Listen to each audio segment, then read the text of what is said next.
Hi friends, स्वागत है आप लोगों को शिशुपाल सर के चैनल पे। दोस्त, आज जो हम लोग का जो टॉपिक रहेगा वो यूनिट डिजिट का पार्ट तीसरा होगा, जो शायद ऐसा होगा जो पढ़े नहीं होंगे आप लोग शायद।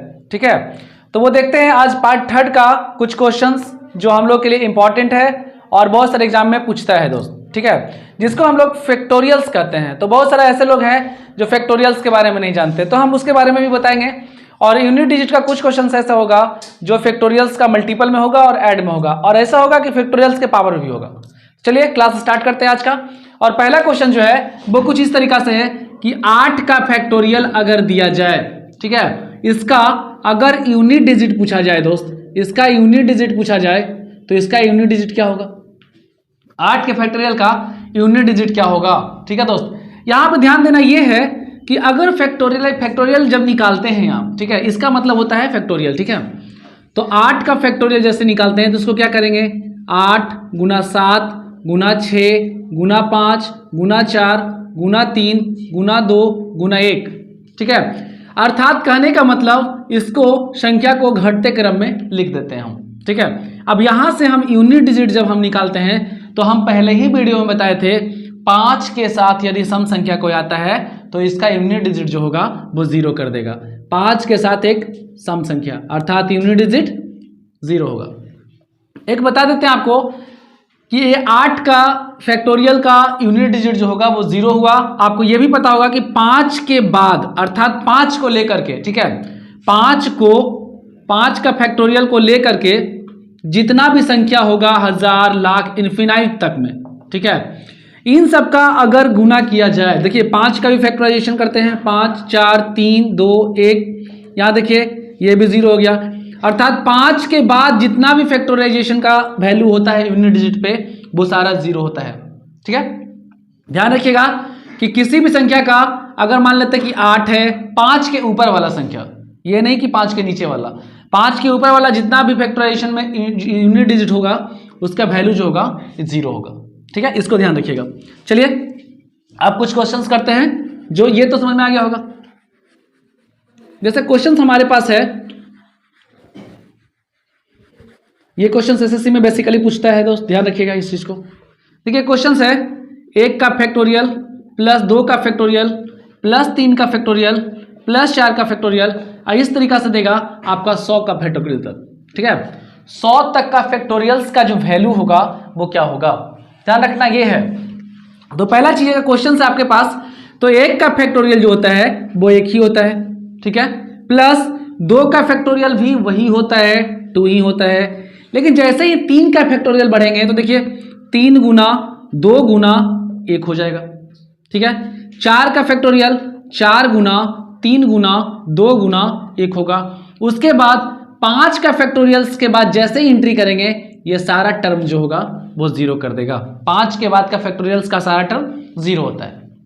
यहां देखिए ये 1, ये 2, ये 6 और ये 4, यहां से 6 या 4 10, 0 हो गया। यानी कि आपका जो आंसर होगा वो कितना होगा? 3 होगा। ठीक है, एक बार आप फिर से देख सकते हैं इस क्वेश्चन को। 1 का फैक्टोरियल, 2 का फैक्टोरियल, 3 का फैक्टोरियल, 4 का, इस तरीका से 100 का फैक्टोरियल्स तक का क्वेश्चन दिया हुआ है जिसको हम निकालते हैं। यहां देखिए 1 का फैक्टोरियल्स का 1 ही होता है, ये आप जानते हैं। 2 का फैक्टोरियल्स भी 2 होता है, ये भी जानते हैं। 3 का फैक्टोरियल्स जो होगा वो क्या होगा? 3 गुना 2 गुना 1 होगा।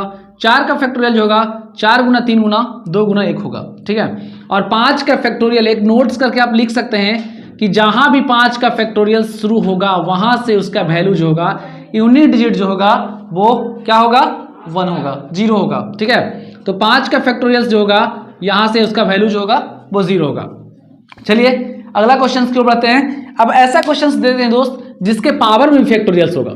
ठीक है, वो देखते हैं क्वेश्चंस को, क्योंकि वो भी क्वेश्चन जो है आपके लिए इंपॉर्टेंट है। ठीक है, तो क्वेश्चंस नेक्स्ट की ओर बढ़ते हैं और नेक्स्ट क्वेश्चंस का कुछ देखते हैं।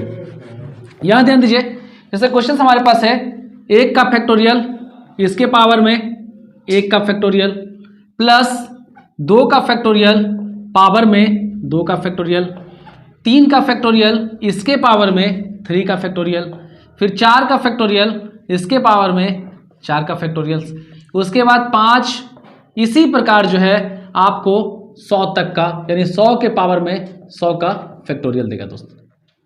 ठीक है, ये क्वेश्चंस आपके पास, ये क्वेश्चंस पिछला एसएससी में पूछा हुआ क्वेश्चंस है। इस क्वेश्चंस को देखते हैं कि किस तरीका से हम लोग इसका सॉल्यूशंस करते हैं। ठीक है, देखिए एक का फैक्टोरियल का मतलब तो एक ही होता है, इसका फैक्टोरियल्स भी एक ही, अर्थात ये क्या देगा, हमारा यूनिट डिजिट जो होगा वो एक ही होगा।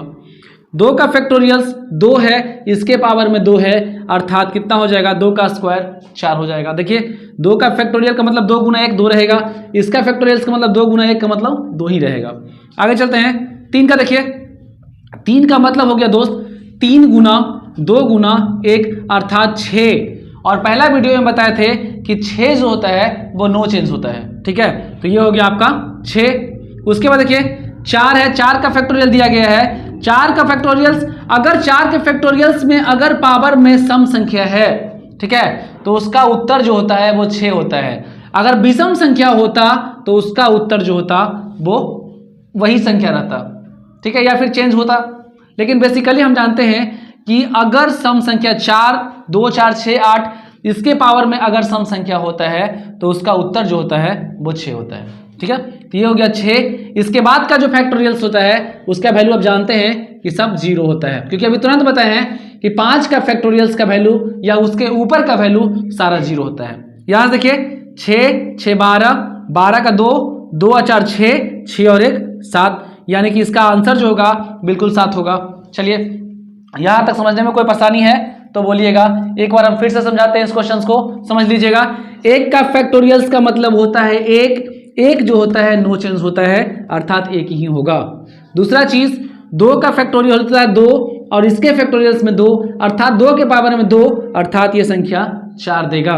तीसरा बात 3 का फैक्टोरियल है, 3 का फैक्टोरियल का मतलब 3 गुना 2 गुना 1 अर्थात 6, और 6 जो होता है उसके पावर में कुछ भी डालिए नो चेंज, अर्थात इसका भी 6 ही रह गया।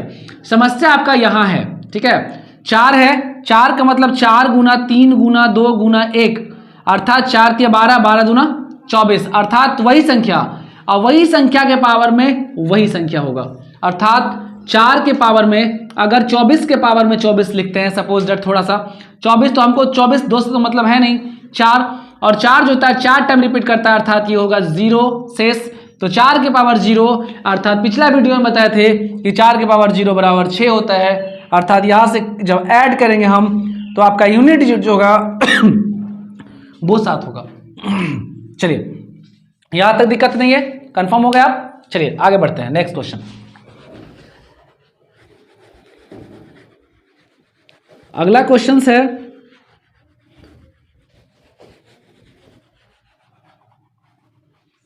नेक्स्ट क्वेश्चन देखते हैं दोस्त।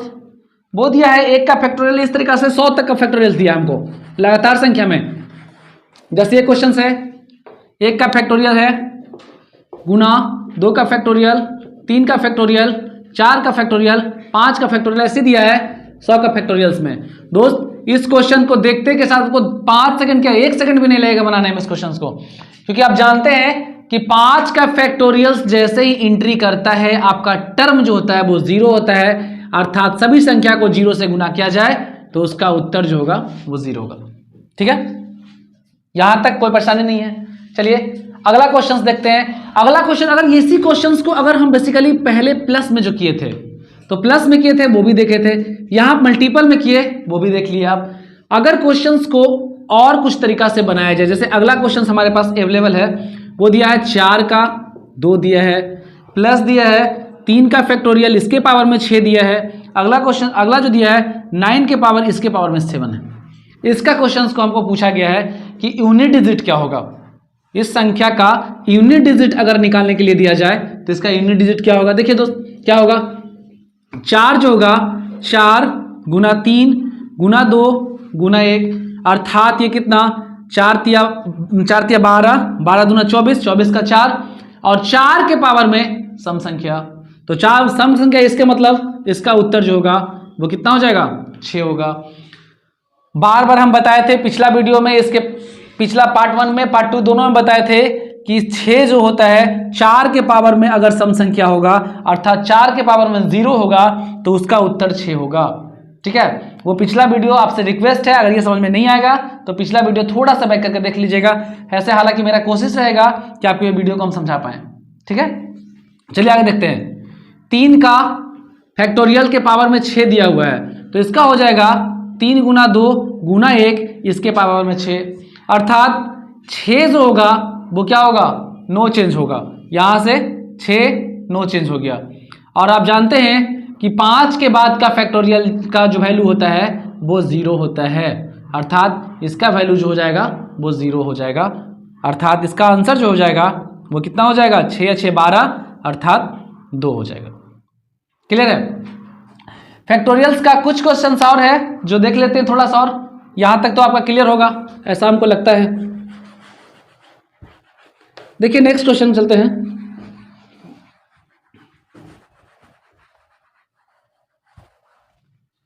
दिया है 6 फैक्टोरियल्स के पावर में 4 प्लस 2 का फैक्टोरियल्स के पावर में 4 प्लस 3 के फैक्टोरियल्स के पावर में 4 प्लस 2 के फैक्टोरियल्स के पावर में 4। ये क्वेश्चन है दोस्त, यहां ध्यान दीजिए। आप जानते हैं इसमें 5 के बाद 0 होता है, यहां 5 किसी संख्या में नहीं है, अर्थात यहां से देखिए 4 जो होगा, अभी तुरंत बताएं कि 4 यानी 4 के पावर में सम संख्या होता है तो उसका उत्तर जो होता है वो 6 होता है। ठीक है, 2 के पावर में 4 है दोस्त, तो 2 का फैक्टोरियल तो 2 ही होगा, 2 को 4 बार, अर्थात 2 जानते हैं कि 2 4 बार रिपीट करता है, 4 से भागा देंगे 0, तो किसी भी सम संख्या के पावर में 0 होने का मतलब होता है वो संख्या 6 देगा। ऐसे भी देख सकते हैं आप कि 2 है तो 2 को 4 बार लिख लीजिए, 2 दूना 4, 4 दूना 8, 8 दूना 16। यहाँ देखिए 3 का फैक्टोरियल, 3 का फैक्टोरियल का मतलब 3 दूना 6 और 6 जो होगा ये भी नो चेंज। यहाँ देखिए 2 के पावर में 6, 2 के पावर में 4, यही क्वेश्चन सेम टू सेम यहाँ पे दिया है, सेम टू सेम अर्थात 6। अब सबको जोड़ा जाए तो 6 चौका 24, अर्थात यूनिट डिजिट जो होगा वो 4 होगा। चलिए, यूनिट डिजिट का आज पार्ट 3 था। आपको कैसा लगा इसका कमेंट करके हमको जरूर बताइएगा, आपके कमेंट का हमको इंतजार रहेगा। तब तक के लिए बहुत बहुत धन्यवाद।